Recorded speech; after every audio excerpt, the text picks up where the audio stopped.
Okay, and research shows that parental involvement has direct positive effects on student academic performance, right? So the fact that parents spending your very valuable Saturday morning, I believe that all of you here are very concerned about your child's education, and you have been supporting your child a lot through the years. Okay, all right. A little bit about myself. I think maybe some of you may have known me, some of you have not. So just a little bit background about myself. Okay, I'm the founder of EduFront Learning Center. So we have 7 physical centers. This year, we opened 2 new centers, one at Jurong West and the other one at a second center in Pasir Ris. And we also have one online center. I was a former MOE teacher. I think some of you would know that Cikgu Hayati is my wife. She was also a former MOE teacher. I taught in various schools, like my last school was Parkview Primary School. Right, my very first school was Mary Stella High Primary School. At Mary Stella High, I was also the HOD of IT there a long time ago. All right, and currently, I'm the P6 Maths and Science tutor at EduFront Learning Center. And EduFront Learning Center is not about me or Cikgu Hayati. We have a very, very strong team of teachers, tutors. In total, we have about 120 tutors, and we are supported by about 50 full-time staff on operations, admin, and various aspects. All right. And also myself, I am an experienced PSLE parent myself. Right, we have 5 children, and all of them have gone through PSLE. Right, so myself, I'll be sharing as a point of view of the founder of a tuition center, a tutor, as well as a PSLE parent. Okay, so I can understand very well the anxiousness and the concerns that parents may have. So I'm more than willing to share anything that I know. If you have any questions other than what you have asked, you can please feel free to put down in the group chat, and I will share as much as I can. All right. Okay, so for today's workshop, I'll be covering these few things. One is the overview of the primary maths curriculum. All right, the different types of questions and content weightings. I will also share with parents typical or predictive results, right, based on my experience teaching the PSLE classes, PSLE exam format, and time management strategies. I know some of parents here are school teachers, all right, but I think majority may not be school teachers. So I will assume that you do not have much knowledge or information about in-depth about the curriculum. Okay, so I will just start from zero, right? Because based on my experience, many parents, are not aware of the technical aspect of the curriculum. So I will start. I will go fresh, right? I will start from that point of view. All right. And different types of problem-solving strategies, and very importantly, how we can have practical ways to help our children with PSLE maths problem-solving at home. Okay, because parents are very busy, right? Including school teachers, myself also, right? We are very busy with our work and so on. So what are some of the practical things that we can do to help our child with their maths problem solving, or how we want to help them to score in their PSLE maths? All right, so this is my objective in today's session. Okay, before I continue, is there any questions, any burning questions that parents want to ask currently? I hope everybody is fine, can hear me very clearly and so on. All right, okay. All right, so first I'm going to share with parents the importance of parental involvement. right? So because I can see, I've taught, maybe hundreds, thousands of students, P6 students, and I've seen them gone through the PSLE. So I can see the trends. So students who are scoring or who scored very well in the PSLE compared to students who did not score very well, right? Most of the time, I see that students who do very, very well in the PSLE, they have very, very strong parental support. Right, so that is very, very important. And the curriculum, maths is very, very challenging. Later, I will show parents here some statistics about the trend based on what MOE publishes. Okay, so parents, usually you become the first person for parents to turn to. All right, so let's say the child gets back the exam results. Right, so when the child shows you the exam paper, so how are we going to react? Right, if we do not know the curriculum, we do not know the syllabus, so we may not react very positively. We just based on the marks and then say and then scold the students, right? Okay, so it's important that parents know the curriculum, right?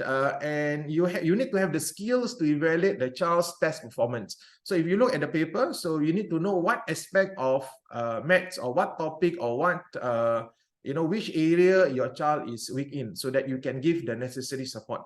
Okay, and another thing that why parents need to know the curriculum is that you also need to decide on the right kind of resources and support for your child.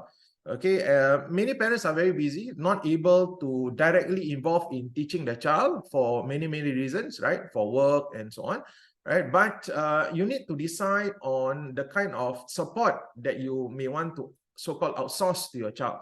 So for example, if you want to hire a private tutor for your child, you need to know whether the tutor is the right match for your child, whether the tutor has the necessary skills and competency to teach your child. Or if you want to send your child to a tuition center, right, you need to know whether the tuition center can provide the right kind of support. And if you want to buy books for your child, right, assessment books, I have a lot of time parents ask me what kind of book should I purchase for my child, because if I go to a popular bookstore, I see hundreds of different kinds of books, right? So we need to know the syllabus, right, so that we can buy the right amount of resources for the child, right? Because it's not about purchasing more and more, right? If you buy tons of assessment book for your child, the problem is that the child will not be able to do everything, right?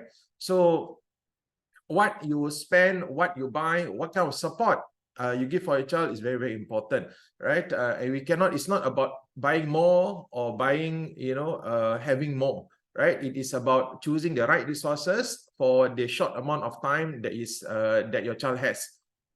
And another challenge for parents is that how we went through PSLE was very different during our time, right? So previously the curriculum, the syllabus is different from now. So a lot of times it's necessary for parents to relearn maths again so that you can provide the right kind of support for your child, right? For example, many parents tell me that, Mr. Yang, I do not know about model drawing at all because during my time there wasn't any model drawing. Right, so we need to be updated with the curriculum, with the syllabus, so that when we support the child, we do not create additional stress and confusion for the child. Okay, so that is so that is the reason why we need to be involved in our child's in the studies currently. All right, a little bit about the syllabus. Now that's the good thing about Singapore syllabus is that everything is available online and is very, very transparent. Okay, so you can just Google PSLE or primary school syllabus, and you can download all the syllabuses, all the syllabus very easily, right? So I just want to share with parents, there are two syllabus that you see for maths, right?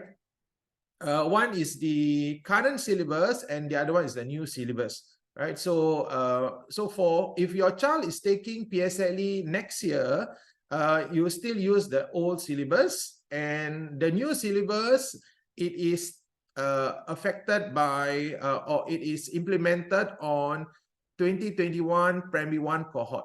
Okay, so if your child is taking PSLE in 2026, you will be using the new syllabus. So just take note of that. All right. Okay, another thing I want to share with parents is about the grading system. The grading system has been implemented for quite since 2021.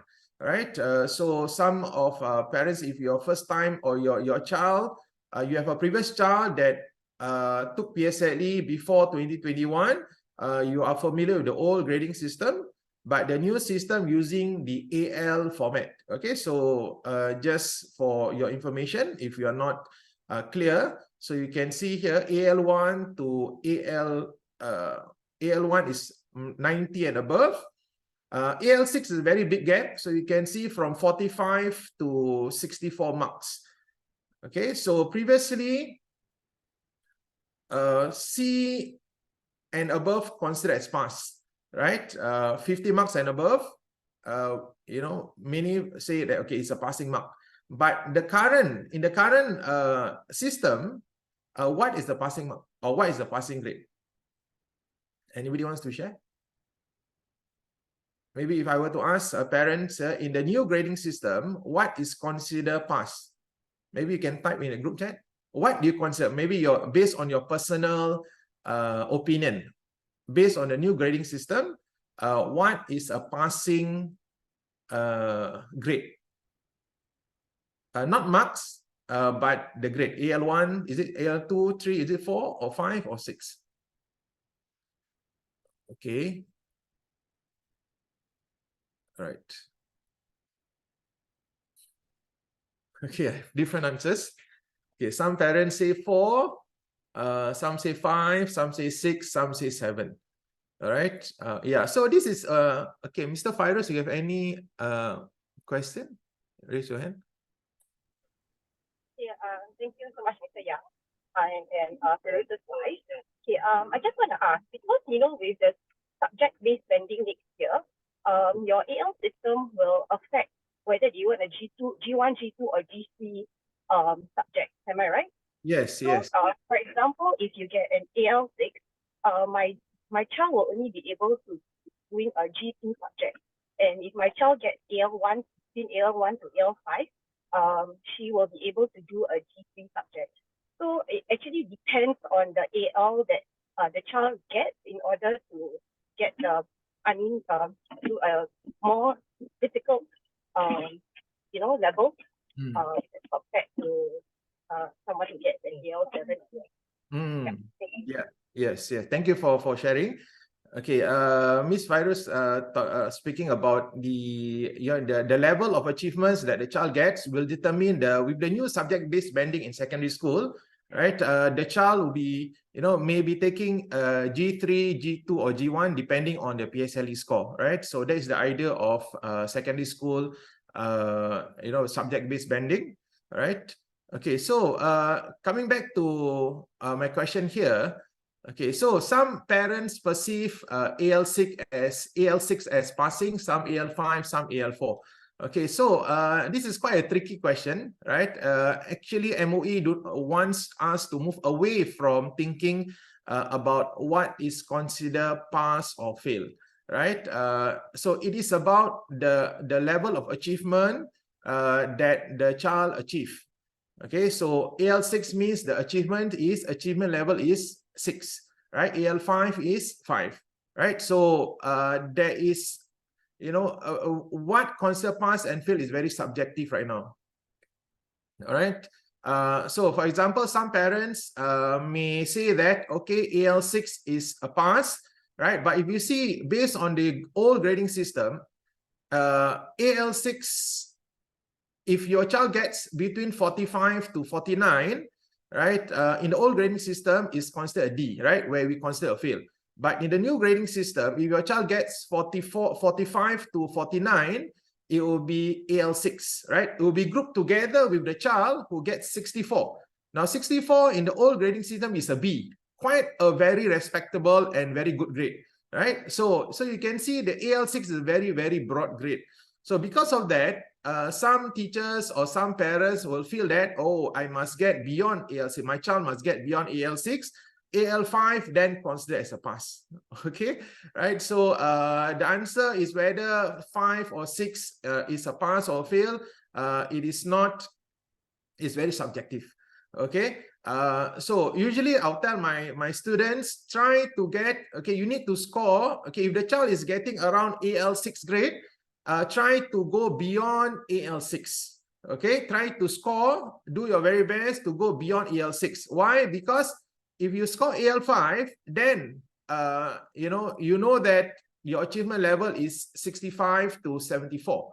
Right? If your child is scoring AL6, now in the PSLE, you do not know the exact score. It's not revealed. You know, the grades is just, they just give the exact grades, right? AL6. But unlike the previous scoring system, you have the aggregate, right? The aggregate will, even if you score, 4 A's, the 4A is different from another child who scored 4 A's, right? But in the new grading system, if your child score AL6, it can be grouped together with a child scoring 64 or 45. All right, so try our very best to get the student to score beyond AL6. Okay, it's not easy, right? Because if AL5 in the old grading system is B, a B grade is quite a very good grade, right? In the past system. Okay, so in terms of placement, so you can see right at the bottom here, to go into Express, you need to score, your child needs to get 20 points, right? At least 20 points. So 20 points, it means that your child needs to get an average of AL5 for all 4 subjects. Okay, so to get into Express, a 4-year course, Express course to take O-level at the end of 4 years, your child needs to get an average of 5 AL, right? AL5 for every subject. Okay, so if you get 6, average of 6 will be 24, will be NA level. Okay, all right. So this is a bit background about the scoring system. Okay, next I want to share with parents about the curriculum itself. Okay, so the PSLE Maths curriculum, it is based on Bruner's constructivist theory, which is the spiral curriculum.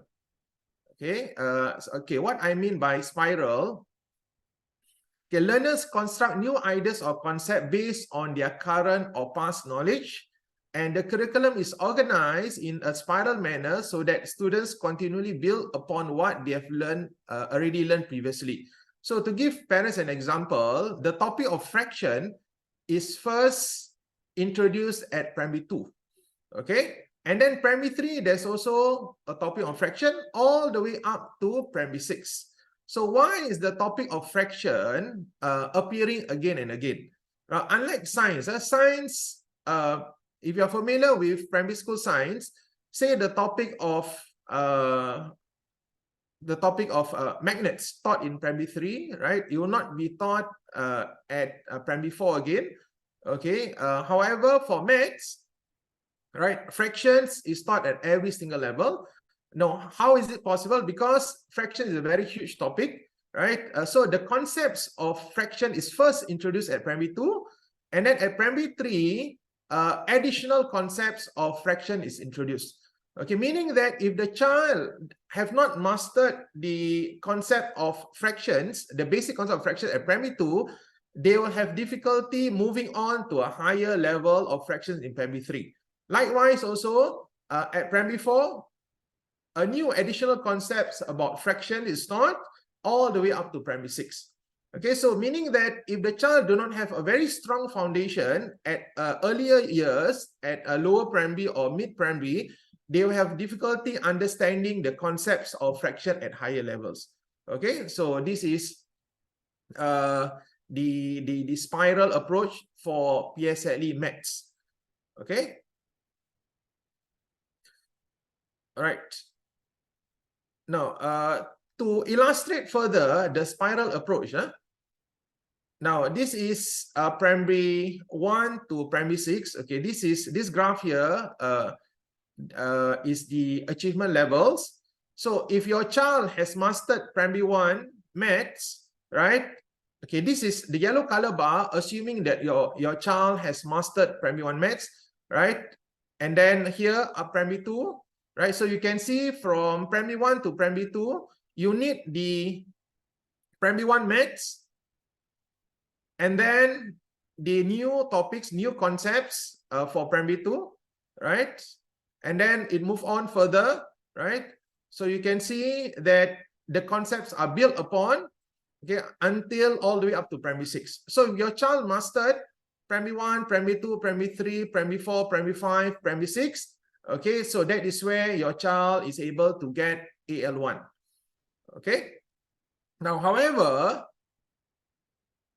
if you look at the blue color bar here, if the child did not master the earlier concepts, right? So instead of, okay, let's say assuming this is the 100 marks, right? The full understanding of all the concept. So if your child only mastered or understand, okay, up to here, so when your child goes to primary 2, right, it will follow through, okay, unless something is done very drastically to help your child to relearn the P1 concepts, right? Because to understand P2 concept, to master P2 concept, you need to have a very strong foundation at P1.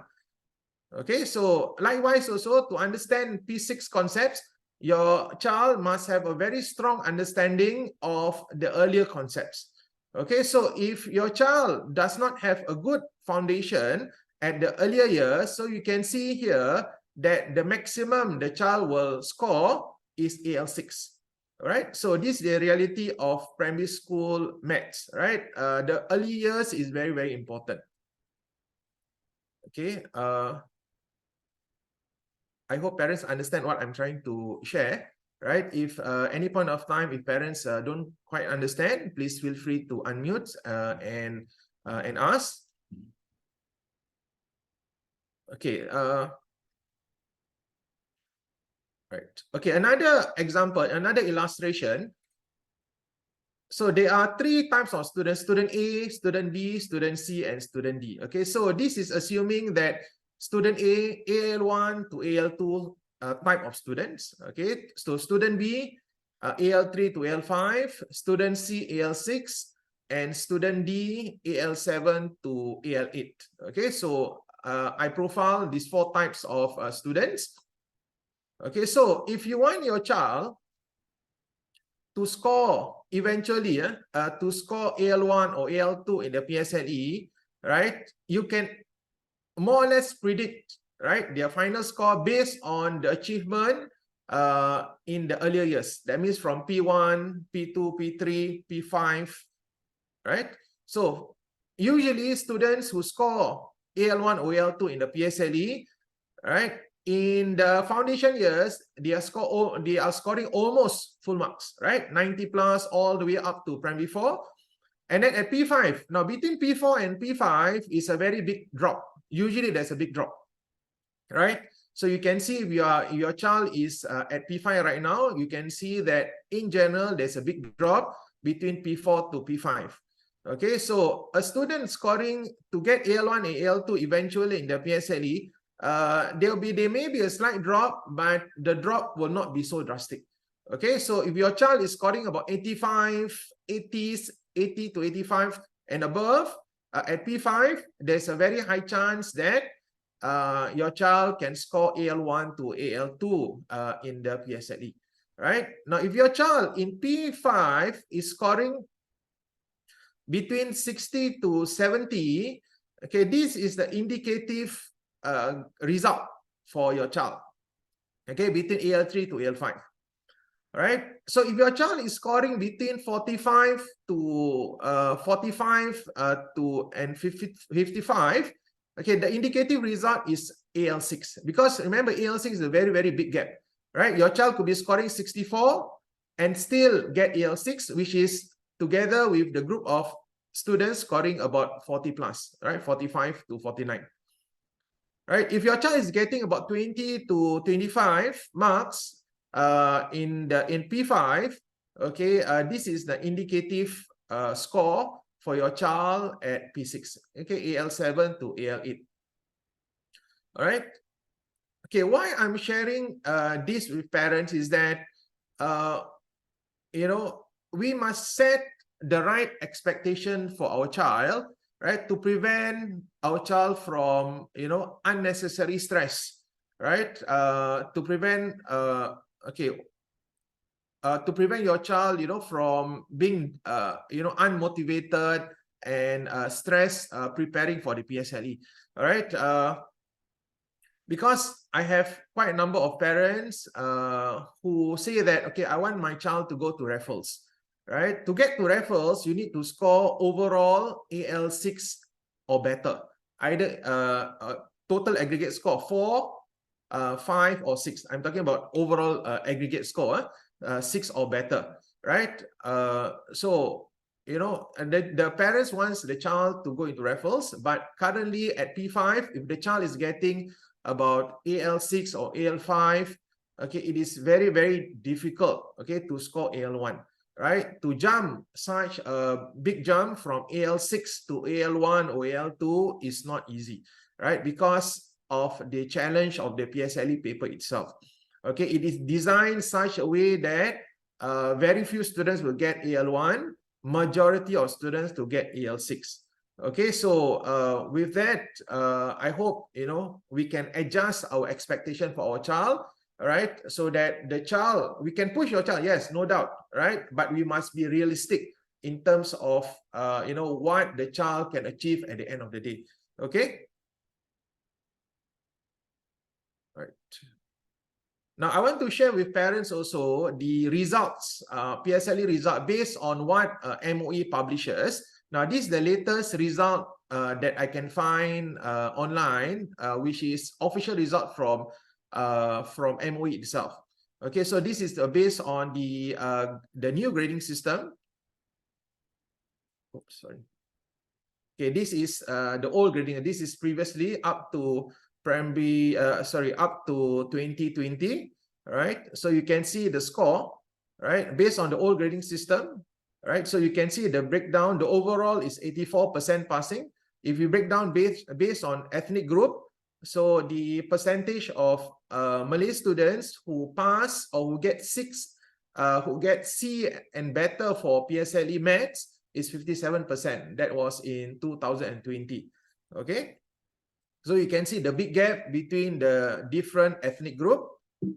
And based on the new grading system, 2021, okay, the gap is still a huge gap, right? But remember, AL6, this is the percentage of students who score AL1 to AL6. So AL6 includes 46 to 49 marks, all right? So you can see that the Malay students, 67%, right, get AL6 and better, right? Meaning that about 33% gets lower than AL6, meaning AL8, AL7 and AL8. Okay. All right. Okay, any questions that parents have at this point? Any questions?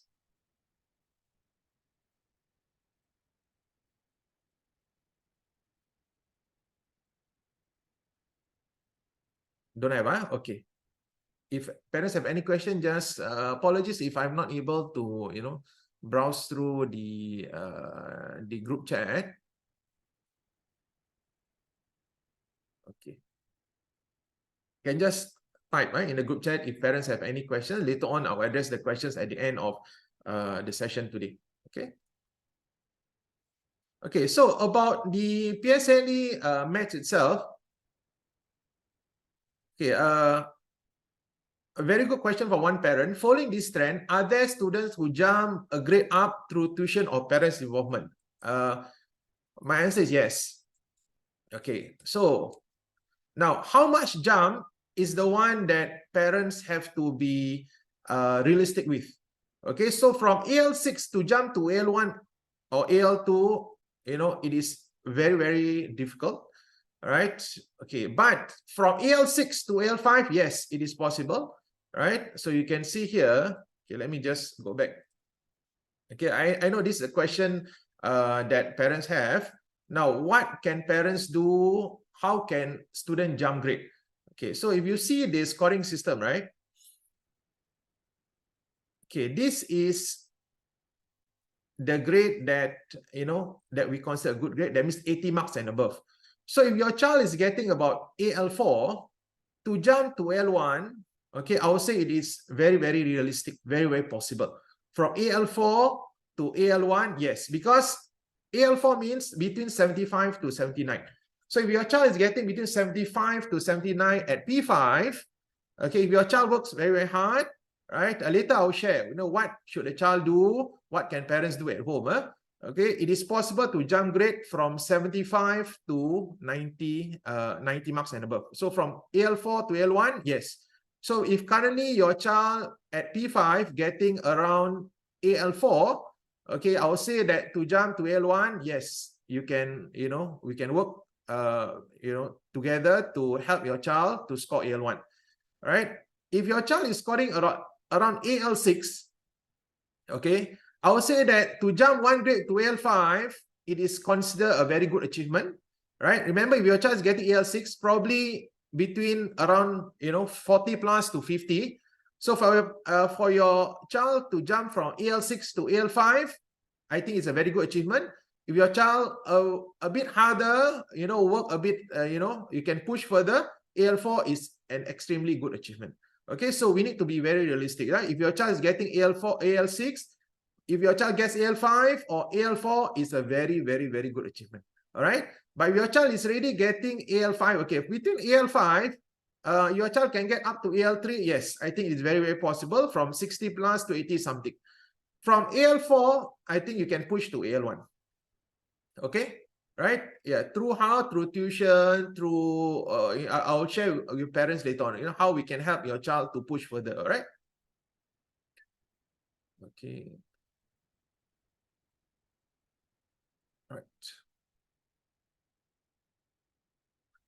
Okay, so these are the weightage of the topics. So if your parents are familiar with the topics, so whole topics on whole numbers, fraction, decimal, it makes up about 30% of the entire paper. Right? Measurement, including circles and volume, 25%. So geometry is 15%. Oh, sorry. Okay, ratio percentage, 12%.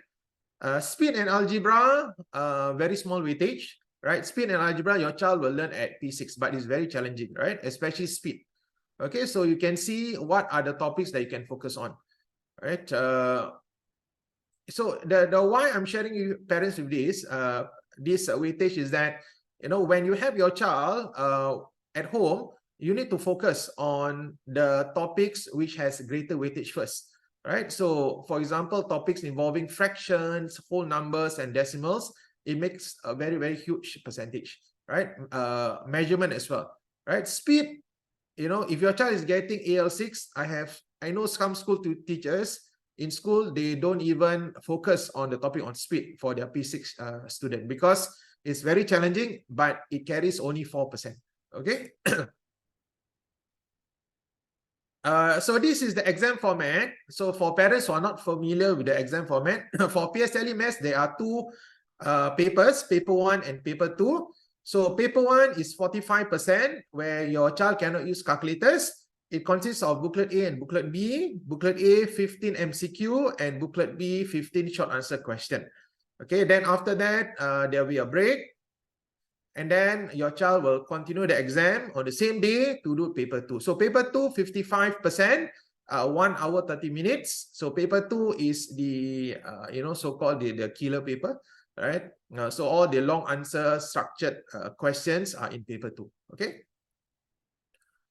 Okay, so features in paper 1, right? Speed and accuracy is very, very essential, right? Even though the questions are easier than paper 2, definitely it's easier. So if your child is scoring, getting AL6, I will suggest that you focus more on paper 1 questions, right? So even though paper 1 are the easier questions, students who are getting AL6, a lot of times they are not able to do paper 1 question as well, right? It's not easy, yeah? Later I'll share with parent a 2-mark question and you can see why. So in paper 1, speed and accuracy is very essential. The questions are supposed to be answered in less than 2 minutes. There's very little time to check answers. They are not required to show their working, right? However, I always encourage the students to write their working on the paper itself, but but there's no separate mark for working for paper 1, right? But they just look at the final answer. Okay, because speed is and accuracy is very essential, it is prone to careless mistake because students, they are given only 1 hour, quite a number of questions, so they're prone to careless mistake, even though students who are scoring, the better students, sometimes they tend to make careless mistakes in paper 1. Okay, so they're required to understand the concepts and straightforward word problems. Okay. Now for paper 2, the focus is on conceptual understanding and the strategies to use heuristics and word problem strategies. Excuse me.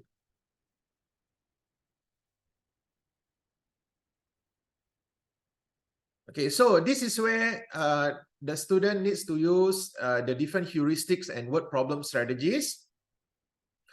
Now, if you look at the MOE's syllabus, there are 2 main strategies that MOE supports, right? One is model drawing and the other one is unitary method. Okay, so the use of model has been proposed or has been taught to your students from primary 1 itself, and it's a very, very good method, right? Because it helps the child to visualize the problem, to break down the problem and to visualize it. Because especially primary school students, we are visual learners, right? Unitary method is slightly more advanced. We don't use model. It's something like a simplified algebra, okay, using of units. So MOE emphasizes on these 2 methods based on the syllabus. And method marks are given for steps. So if it is a 4-mark question, if your child only give the final answer, even though the final answer is correct, they will not get the full marks, right? Because there are method marks to be awarded. So all steps has to be presented clearly, logically, and legibly, right? And sometimes marks can be lost through incorrect math statements. Like for example, 24 plus 35. Okay, your child put 56 and then 59. So 59 plus 41, 100. So this is incorrect mathematical statement, right? Because 24 plus 35 is not equals to 59 plus 41. All right, so some marks can be deducted, right? Like units, incorrect use of units or missing of units, marks will also be deducted in paper 2. Okay, and paper 2, they can use your calculators, right? Now, what are some of the difficulties students face in solving word problems? Okay, number 1, the child has difficulty understanding the mathematical language, okay, or the linguistic knowledge, right? So sometimes a child may not be very strong in English language, so may have problem understanding the question itself. Okay, secondly, have difficulty in understanding or identifying the type of problems. Okay, we call this schema knowledge. Thirdly, have limited problem-solving strategies, right? Strategic knowledge, right? For example, it is different. A child who has done many questions and they have equipped themselves with different kinds of problem-solving strategies compared to another student who have very limited problem-solving skills. Right, I only share the student example. Let's say you are a soldier, right? You want to, like playing computer game, right? If a soldier or they have very no weapon, right? They cannot win the game compared to another soldier who has all the various weapon, right? Likewise for a student, if the student has understanding or a knowledge of different kind of problem-solving strategies, it will be different from a student who have not done that many questions to know the different kind of ways of solving a problem. Okay, and fourthly is the confidence and willingness to persist, the belief and effective factors. So this is also another common problem where students have very low self-confidence. They do not have the willingness to persist. They see one question and they cannot do, they give up very easily. So even though at home, when they are doing homework, for example, they tend to give up very easily compared to another student who has a very strong confidence or willingness to persist. Okay, they'll try their very best, right, to solve, and only that if they cannot solve, then they ask their teachers, right? But I see some students, they give up very easily, so this is a very big problem. Now, what are some of the problem-solving strategies? There are many strategies. So you can see here, I'm sure some parents, if you are familiar with teaching your children, you may have known some of these strategies, right? Use a diagram, looking for a pattern, model method, unitary method, guess and check, right? Branching method, repeated identity, action unchanged, and so on. There are maybe perhaps hundreds of different heuristics and strategies. Now, some parents ask me now, Mr. Yang, if my child memorize all these strategies, does it mean my child can score AL1? The answer is no, right? Because in fact, if you see this, you will see the PSLE curriculum itself, you don't see, hardly you see any of this method.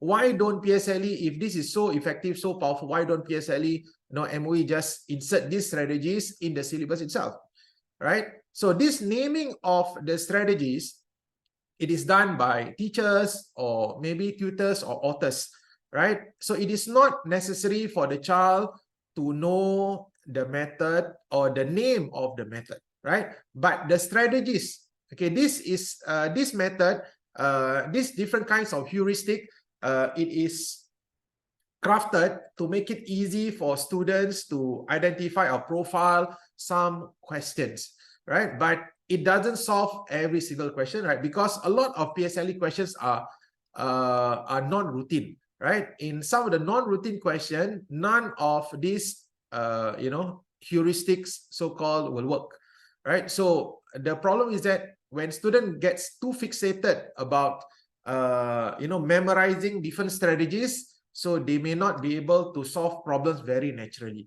right? So that's why MOE proposed only two methods. One is which is model drawing. The other one is the unitary method, because it gives a lot of flexibility to solve different kinds of problems. Okay. And another thing is that some of these strategies are not taught in class. Okay, and it depends on the teachers in the school. So, for example, I ask the students, let's say I am teaching branching method in school. So I ask my class. So I have students, from different school. Maybe half of the students will say that, oh, I've already learned this method. Another half say that, oh, I've not learned this method. My teacher have not taught me. Okay, so this is very common, right? Because these strategies, it is not something that is taught very consistently in schools. Okay, but it is very important, or it is efficient way of solving some types of word problems. Okay, especially the more challenging 4 and 5 mark words problem. But like I say, it doesn't solve all the questions in the PSLE. It doesn't mean you memorize all the 100 method, you're able to solve every single question. Okay. Now, so what do we do at EduFront to ensure the students are equipped with the different problem strategies? Okay, number one, we have problem-solving strategies packages from Prebi 1 itself. Okay, and we simplify the heuristic problem so that everyone can start learning regardless of their ability levels. Okay, for in schools, right? Sometimes I observe that the better classes, they are taught more advanced heuristics or word problem strategies. Okay, they are taught different kinds, right? Because why? They are advanced learners, right? And I can understand that very well. Students in the tail end classes, the lower achieving students, they may not be taught most of these heuristics. Why? Because they are grappling with basic concepts, right? If they do not know how to, say, divide fraction, to multiply basic fraction, right? Then what is the use of teaching students very advanced heuristics problem? This advanced heuristics problem is used to solve mainly the 3, 4, and 5 mark questions. All right. So that's why your child, if they are in the mid or tail end classes, they may not be taught the very advanced methods. But if your child is in the first or the second class, I can assure that they will be taught even in school most of this method. Okay. All right.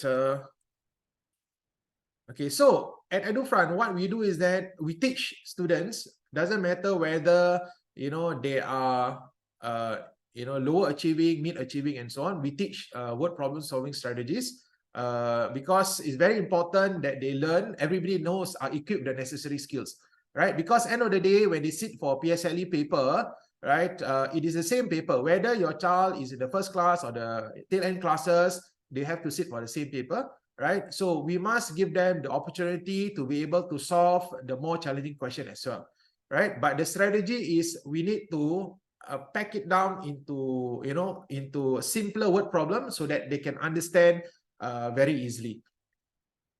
All right, and we have school holiday workshops where students can catch up, and we teach specifically word problem strategies. All right, and we also have several other strategies like a cheat book, right? And we record the lessons so that when the students have difficulty understanding the tuition classes, so they can always go back to the LMS. So every child is given an LMS account. Each lesson is every lesson is recorded, so they can go through if the child doesn't understand the lesson in the tuition classes. Okay, so this is something that we do for our students at EduFront. Okay, so another technique that we use to teach our children, our students, is scaffolding technique. Okay, so what does scaffolding means? Okay, so scaffolding is providing different level of support to students, eventually removing those supports so that students can become self-directed learners. Okay, so for example, when we want to teach student a very challenging, say 4 or 5 mark word problem, so we must understand, try to elicit their prior knowledge. Okay, read the question aloud to the child, identify the keywords and important information. Okay, translate information into models or visuals, provide possible strategies, and provide partial information until students are able to solve the problem. Okay, now what the shortcut way is that if the parents, if the children do not know how to solve a particular question, the shortcut way is just to show the students the answer, the full answer key. Okay, but that doesn't work. That is, it will not work because the child say that, okay, I understand, but eventually when you give the same problem, they will not be able to answer. So this scaffolding technique is very, very useful, which parents can use it at home. Okay. Now I use it a lot in our tuition classes. If the students say, I'm sorry, I do not know how to do this question, we do not just show them the overall answer or the overall technique. Okay, we use the scaffolding technique. Okay, so I'm going to share with parents how to, how to use this technique. All right. Okay, maybe I give actual problem. Now this is taken from a 2-mark PSLE pass PSLE question. Okay, so parents, do have pen or paper and any writing materials? Okay, I give parents about 2-mark question. They need to solve. Student need to solve in about 2 minutes. Okay, so I seek your cooperation to try this question because I want to illustrate the scaffolding techniques, how you can help your child using the scaffolding technique at home. All right, so I give parents 2 minutes. Okay, so if you know the answer, just type in a group chat. All right.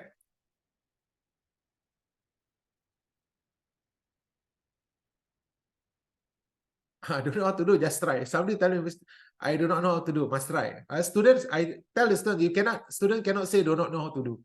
Okay, anyway, this is the 2-mark question, right? So you can see that it's not easy. PSLE, imagine 3, 4, and 5-mark questions.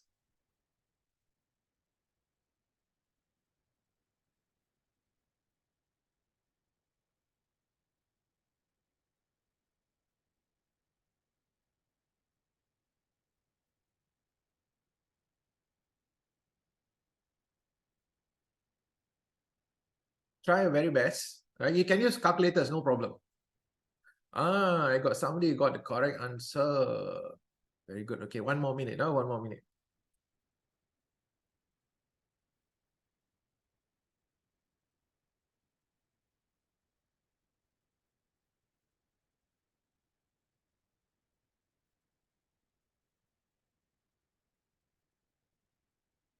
Okay. Okay, Madam Alina, correct. Madam Shahida, correct. Madam Zarina, also correct. Well done. Madam Sohaila, also correct. Okay, 30 more seconds.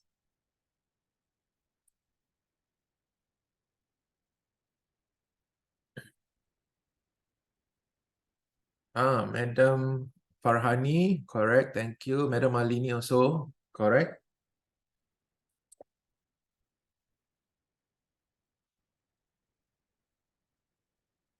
Okay, thank you very much, parents who tried.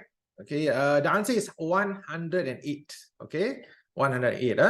Okay, no, I'm not testing whether a parent can answer the question or not. Now, I want to illustrate how you can help your child using scaffolding technique at home. Okay, so let's say your child say, "Oh, mommy, sorry, I do not know how to do this question. I give up." Okay, so don't straight away show the child the answer and the steps. All right. So what you can do is that you need to ask them some questions. Okay, you start by asking question. Okay, by elicit prior knowledge. So this is on the topic of ratio. So you underline, read aloud the question. So the ratio of the number of angelfish to that of clownfish in an aquarium was 5:4 at first. Okay, so this is at first. So after 3 clownfish were sold, the ratio of the number of angelfish to that of clownfish became 4:3. All right, what was the total number of angelfish and clownfish in the aquarium at first? All right, so you elicit the prior knowledge. So the child must know the concept of ratio, and this one, it is testing then the concept of equivalent ratio. So if the child does not know the concept of equivalent ratio, then they cannot solve this question. All right. So you read aloud and underline, identify the keywords and important information so you can highlight. So tell the child, at first, the ratio was 5:4. So after 3 clownfish were sold, the ratio became 4:3. So the final answer, they ask you, what was the total number of angelfish and clownfish in the aquarium at first? All right, so elicit prior knowledge, reading the question aloud to the child, identify the keywords and important information. Okay, so do that first. Okay, then what we do is that we translate the information into models or visuals. Okay, here I'm going to share with parents using the Uni 3 method. Okay, so we have not solved anything. I'm just translating the information from the question into visuals so that the students can see very clearly. Right, so before the ratio is 5:4. Right, A stands for angelfish, C stands for clownfish. So the ratio after is 4:3. All right. So another information, you know that 3 clownfish were sold. So it means that the number of clownfish, angelfish remain unchanged before and after, right? Because the question says that only 3 clownfish were sold. So angelfish remain unchanged. So what we need to do, we need to make the angelfish the same. So the ratio, this 5 and 4, we need to make them the same. Why? Because there's no change in the number of angelfish. Only clownfish were sold. Okay, so using the concept of equivalent ratio, we find the lowest common multiple of 5 and 4.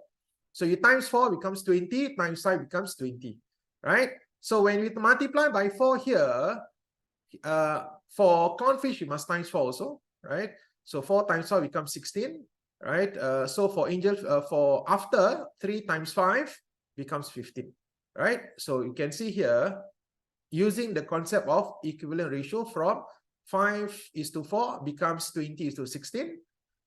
For after ratio, 4:3 becomes 20:15, right? Okay, then we get the students to observe. So now the ratio of angelfish is the same, right? So what do we observe about the ratio of the clownfish, right? Clownfish at first 16 units, and then in the end became only 15 units, right? So what's the reason? Because 3 clownfish were sold, right? From 16 became 15 units. So 16 minus 5 units becomes 1 unit. So what is the reason? Why was there a reduction or a decrease in the number of units for clownfish? Because 3 clownfish were sold, right? So we know that 1 unit is equal to 3. So, but the question is, what was the total number of angelfish and clownfish they came at first? So at first will be here, right? 20 plus 16, which is 36. So 36 times 3, you get 108. All right, so you can see using scaffolding method, we do not straight away show the student the entire working and the answer, because if we do it that way, then the student will not learn, right? So we scaffold, then the student will say, oh yeah. So when you give them some clue, so they can move on to do the other questions, the other parts of the questions. Okay, so this is one technique that you can apply for any question at home. Understand, parents, about scaffolding? All right. So what else? How else we can support our children at home? One is collaboration between school, tuition centers, and home, right? Because I think parents who show very strong involvement in their child's education, right? You need to see what your child is learning in school, right? On a daily basis, you need to see what the child is learning and then reinforce them at home, right? And provide an encouraging and conducive environment for studying at home. Okay, so it's very important that the child has a dedicated place for them to study, a very conducive place, right? So I know it's not easy, sometimes depending, if the child has different number of siblings and so on, it can be quite challenging, but try our very best to provide a conducive environment for studying. So if the child is, studying for an exam, so make sure that, the other siblings do not distract your child, right? Daily home routine, 30 to 90 minutes of maths daily. This is recommended on a daily basis. So maths, you have to start as early as possible, right? Like I mentioned just now, I show students, parents, the achievement level. So you need to start as early as possible from primary 1, low, primary, mid, primary, because the foundation years is very important, because the higher level concepts, or at P5, P6, you need a very strong foundation from the early years.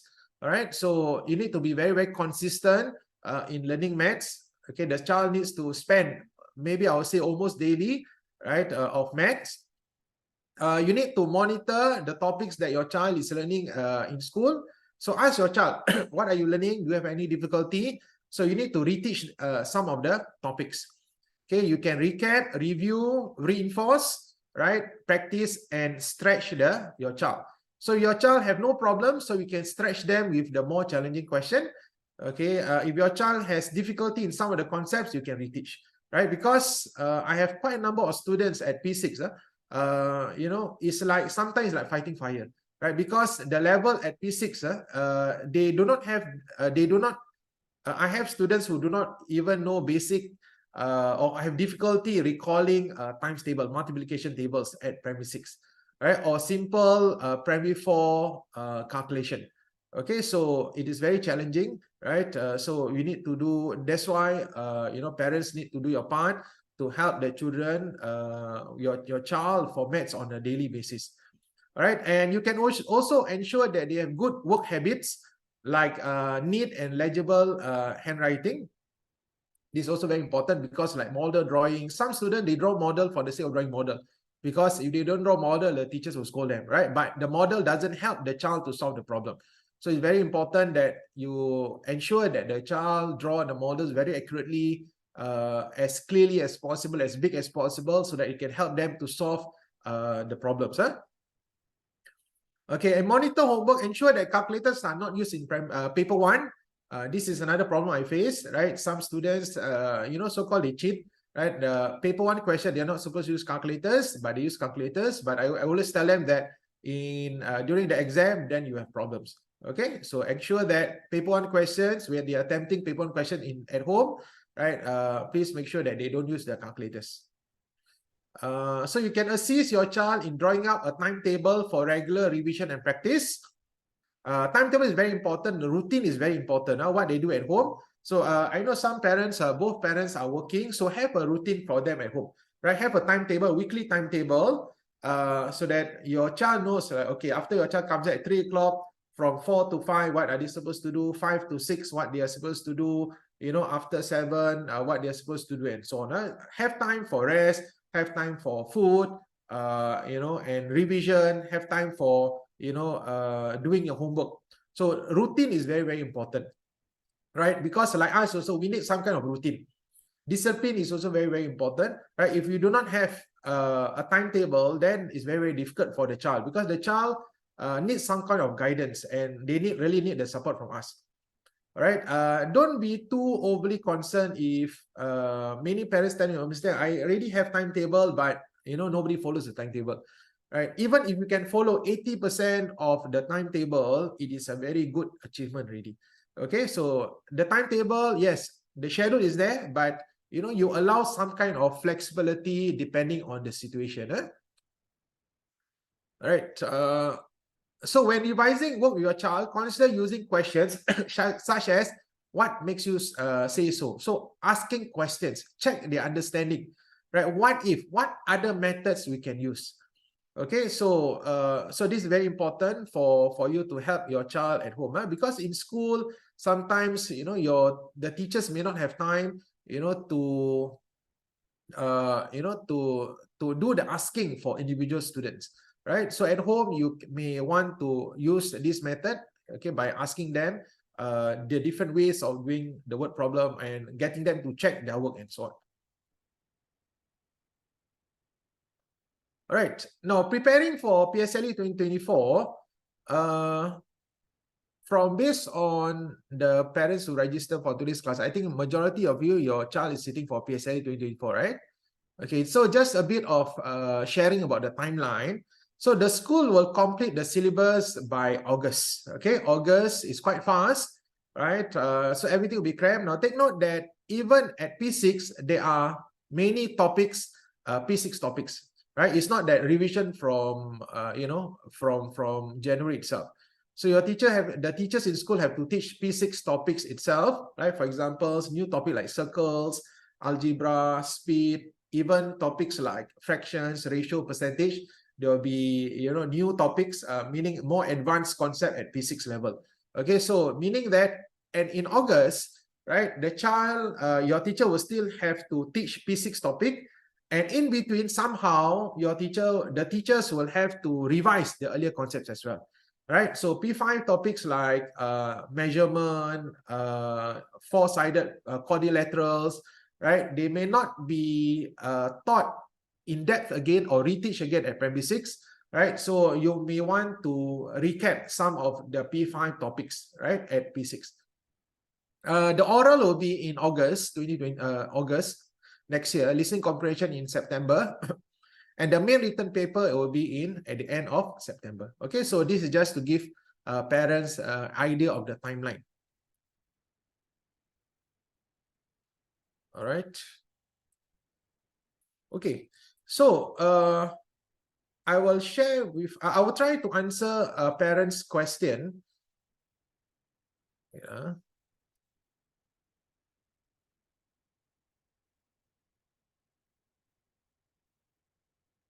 Okay, sorry. Okay, apply maths learning in daily life. Okay, so this is maths can be very, very interesting, right? So you can want to teach your child how maths can relate to day-to-day situation, right? For example, when you go shopping, you see discounts and so on. So you can get your child to like maths by being able to apply the whatever that they've learned in school to day-to-day situation, right? Guide them and not tell them how to do the work. Encourage perseverance in solving problems. This is very important. So instead of, many students, they like to give up very easily.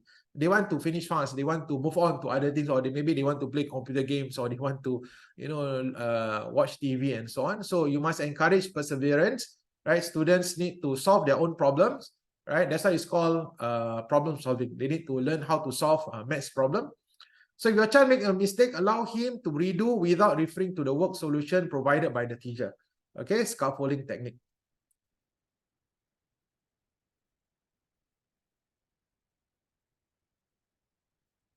Okay, so how to prepare for 2024 PSLE Maths? Okay, now some parents ask, okay, how do I prepare my child?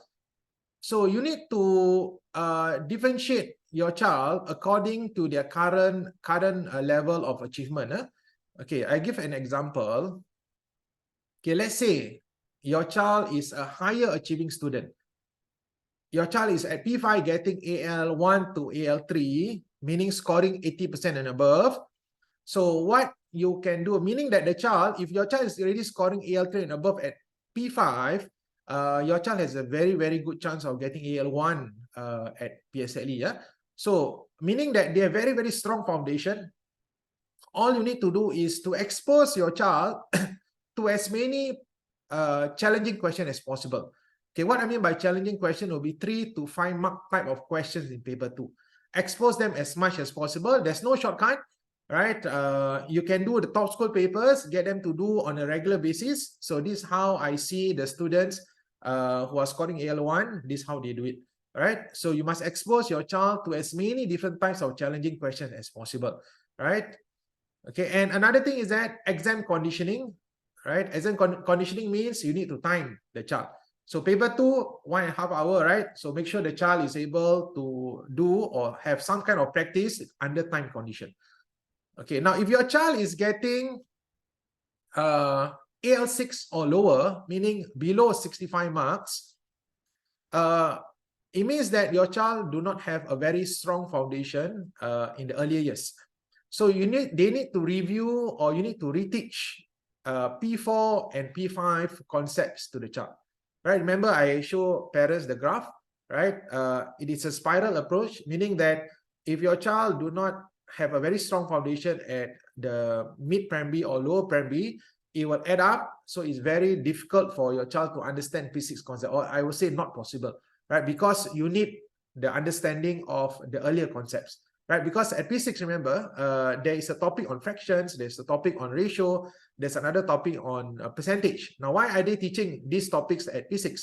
Right, because these are new, more advanced concepts at P6 level, but they need to have an understanding of the prior knowledge or prior concepts. Okay, so you may need to reteach the P4 and P5 topics to your child. All right, so it means that if you choose the resources for your child, don't go and buy the the very challenging word problem for your child. It's not possible for them to do. Okay, so you need to get them the earlier topics, the more basic topics, so that they can do before we can move them or challenge them with the more challenging questions. Okay, so you need to review the basic concepts in these key topics. So another good way is to redo the school maths workbook. Have a home copy. So this is a very good way to do. So for example, let's say, P5, your child scoring AL6 at P5. So what you can do is that buy another fresh copy of P5 maths workbook. Let them do during these holidays, right? Let them do during the, November, December holidays. So this is very, very important. Make sure that you strengthen their P5 concepts before they move on to the P6 topics later on. All right, so for top school papers, please focus only on paper 1 questions only first. Right, so once they can master paper 1 questions, once you can see their marks improving, then you can move on to paper 2 questions. All right, for the mid-achieving students, AL4 to AL5, getting between 65 to 79, you need to review the key concepts in the challenging P5 and P6 topics, like percentage, fractions, and ratio. Drill them with top school papers, paper 1 and paper 2 questions, both time and untimed, and redo those questions that they got wrong. Okay, so these are some of the differentiated kind of teaching that you can do for your child at home, depending on their achievement level. All right, okay. So this is my suggestion. Okay, now I will share with parents, address the questions that parents ask. Okay. Will you run study workshop to teach them how to study? Yes, we integrate study skills and motivation in our weekly classes. Okay, so we have academic planner, right? Because, motivation is very, very important as well. So in our tuition classes, we incorporate, right? Because our tuition class is very, very short, right? We do not have time to 1.5 hours to motivate them, teach them motivation skills. But what we do, we embed into our classes, all our teachers. We spend maybe about 5 to 10 minutes to teach them study skills and motivation technique. So we have a planner, right? Like this, academic success planner, which the students use. We teach them study techniques, all right? Okay, will there be maths holiday workshop for advanced learner? Yes, for the P6 students, right? If you see our schedule here, during the holidays, we have workshops. So this is on top of our weekly classes, right? So during the March holiday, June holiday, September holidays, so this is where students can catch up, right?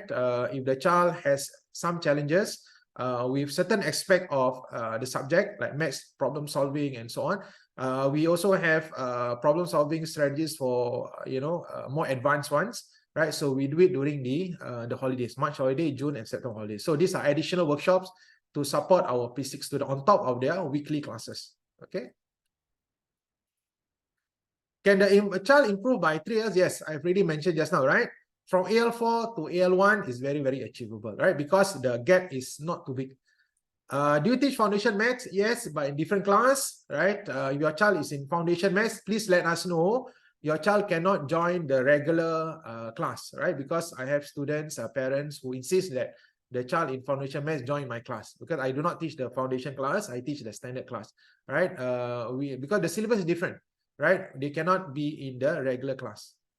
How do you manage differentiated teaching in diverse classes? Okay, I think I have a question here also with from a parent which asked the same question. Okay, now in my class, we have, or in our class, all our classes, we have students of different ability levels, right? So we have differentiated materials. We always start with the bronze questions. So bronze questions are the basic concepts. Okay, and then we have the silver questions and then the gold questions to stretch the more challenging students who are higher or fast learners. So in fact, some students in a typical class of, let's say 10 students, maybe I have 1 or 2 fast learners. So if they complete the worksheet in advance, so what we do is that we will observe, we are trained to differentiate the teaching according to the needs of various students. So we will have additional worksheet to stretch these advanced learners. Okay, so for students who are weaker, we have, we get them to, they may not do all the 10 questions. For example, let's say in the worksheet there are 10 questions, they may do 5 questions and then they can do the remaining question at home. Right, so for students who are scoring AL6 or below, in fact, we recommend a maths booster class. So we have, for maths, we have a booster class. Now, what does booster class means? Is that your child will come for 2 lessons for maths.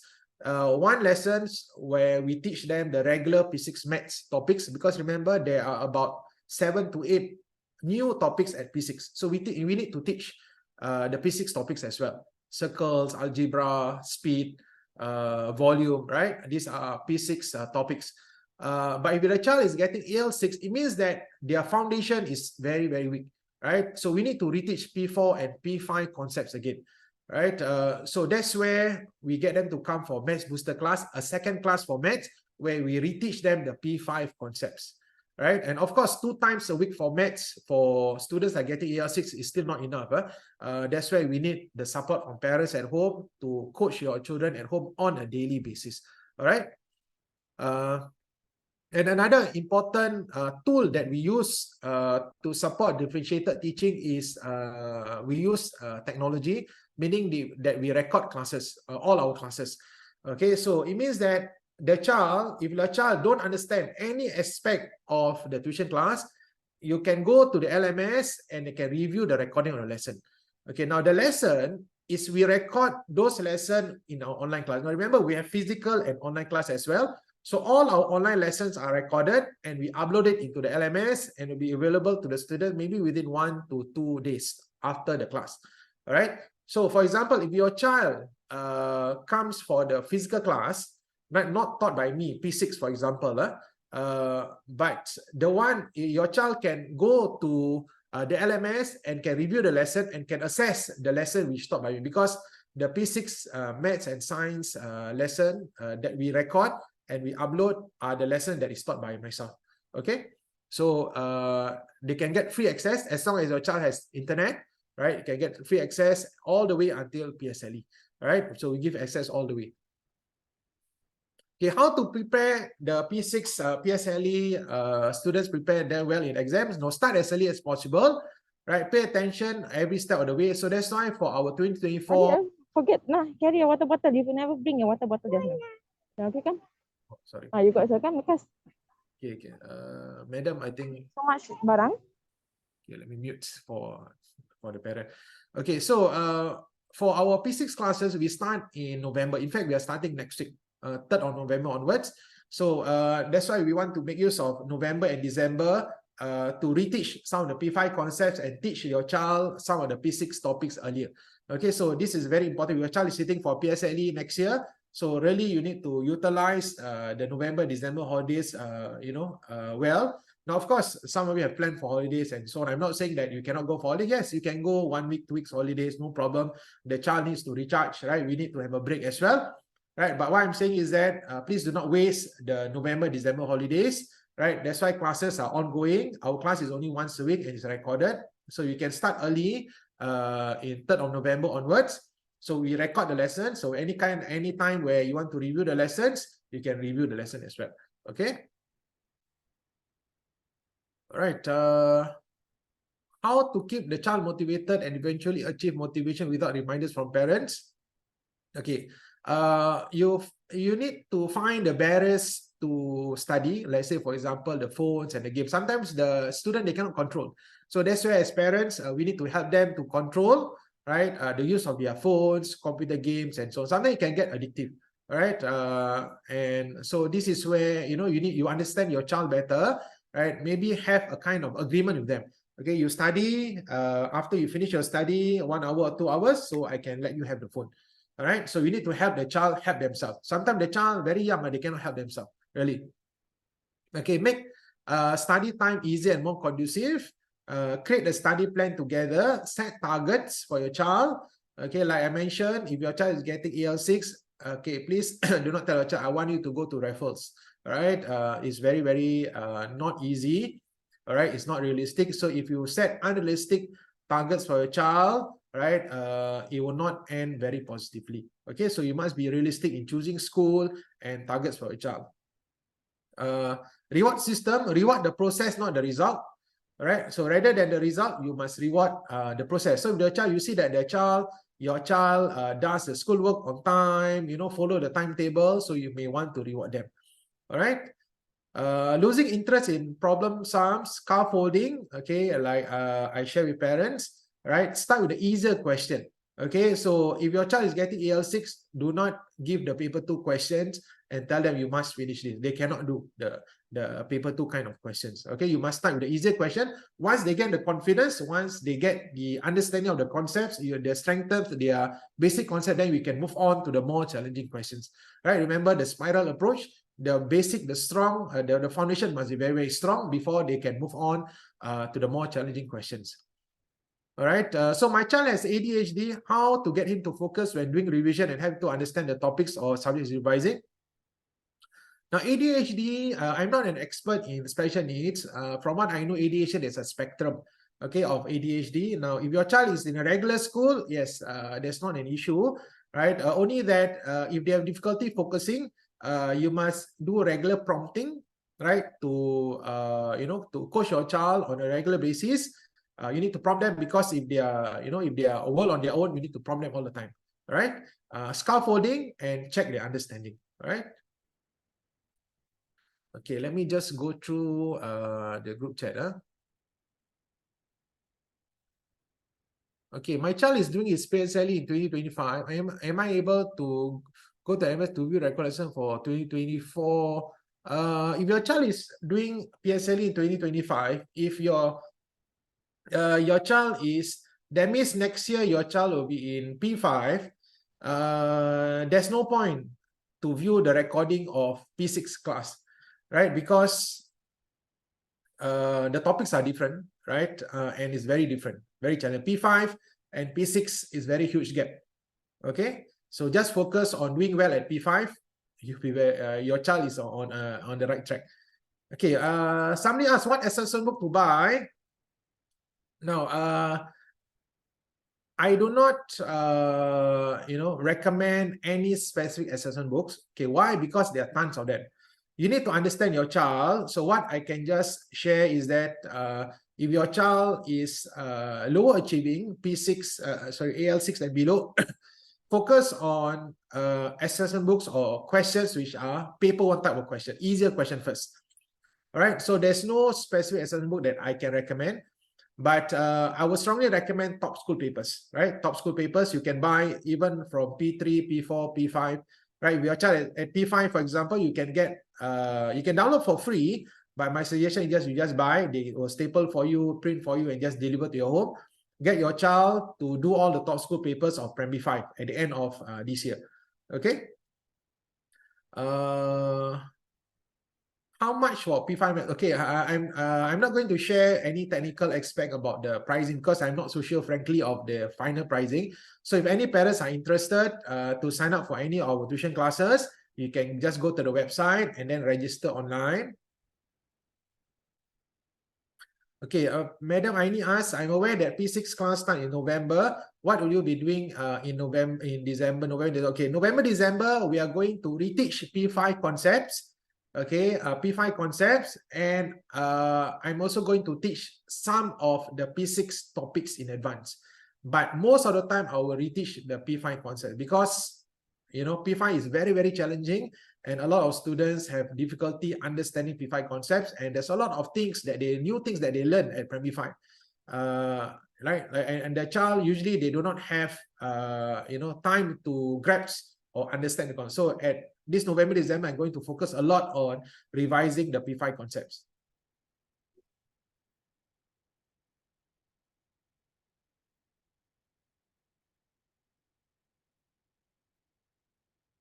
Okay, Madam Chada asks, do you recommend a maths journal or notebook for students to record example? Yes. Maths notebook is very important, right? Have a habit of having a notebook for every single subject, right? So I see the good students, they will have a maths notebook. So as and when the child is going through, if they learn new strategies in school or tuition class, get them to jot down and remember so that they can learn. Okay, because a child learns, or everybody learns best when we are writing down, when we can view visual learners, right? So it's always good to have maths journal, right? Okay, with removal of media exam, how can we better prepare our children? Okay, Madam Fidos asks, with the removal of exam, from what I understand, student will only have WA, small percent. Yes, it's very true. With the removal of exam, the problem is that we do not know how the child is doing, right? But my suggestion is that what's stopping parents from having your own kind of internal exam at home, right? So you can just download free media exams from other schools and get your child to do at home, and then you can see, you can mark and then can see how the child do at home, right? Okay, so right, so you can do the self-test at home for your child, right? Okay, okay, is there any other questions? Okay, we have to go right now because 12:30 we are having the science lesson. All right, okay, so let's go for a short break. If parents who are joining the science lesson, I'll start in maybe about 5 minutes time. Okay, so let's go for a short break. We'll start again in about 5 minutes time. All right.